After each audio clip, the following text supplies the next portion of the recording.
What's up? This is Big B sitting here underneath a tree. It's hot as fuck, 110 degrees. Got my solar going on. I want to walk around here because this is a cool little place. It's a little rundown, but I don't even know if I could read the signs.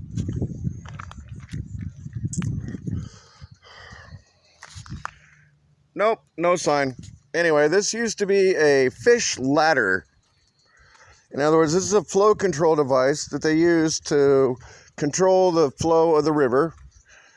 And I know it's a huge structure, and I'm not sure how this thing used to work. I really don't. But take a little walk with me. Let's go. Check it out.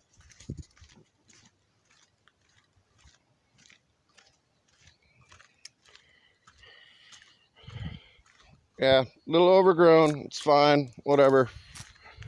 You know, a lot of these little campgrounds, what have you, and hatcheries have lost their funding. So I'll explain how all this works.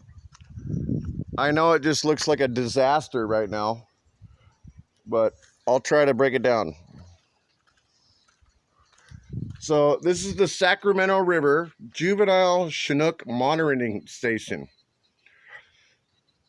Talks about the Sacramento Splatile.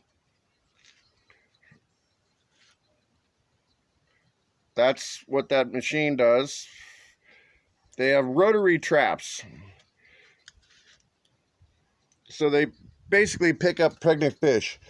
And I know this is all closed right now, unfortunately, but usually they used to have fish that you could see behind this glass. And pamphlets. Again, it's closed. But we got stripers, squawfish, lamprey, shad, suckers, and then the king salmon. And showing the difference between the males and the females. And those are steelhead. Those are a little bit different from salmon. Salmon usually go out to the ocean, whereas steelhead stay in the river. So let me try and break this down, how these ladders work. And obviously the river's done. California's in a drought, so this place has kind of become a junkyard. But check this out, okay? I know it might be a bunch to absorb, but if you see off there in the distance,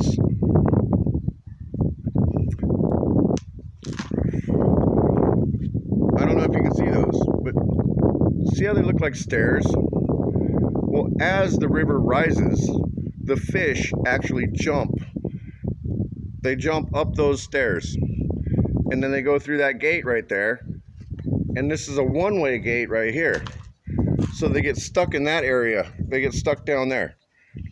And then they have to swim through here and over there and around. So let's go over there. I don't want this video to go too long, but it's 110 degrees and my heart's pounding. I'm sweating my butt off. So as you come around here, let me get a better view. You can see these are, they're flow control devices. So each one of those L-shaped deals causes the fish to continue. After coming up that ladder, they go into that container, a one-way gate. They get stuck in there, and then they swim around, and every time they hit one of those little L-shaped things, they continue to go down. I don't want to blow your mind, but this is something I've really been fascinated with my whole life. So down here, again, as the salmon travel through this maze, so to speak,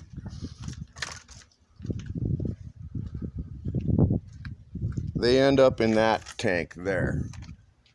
And that tank there is a large tank.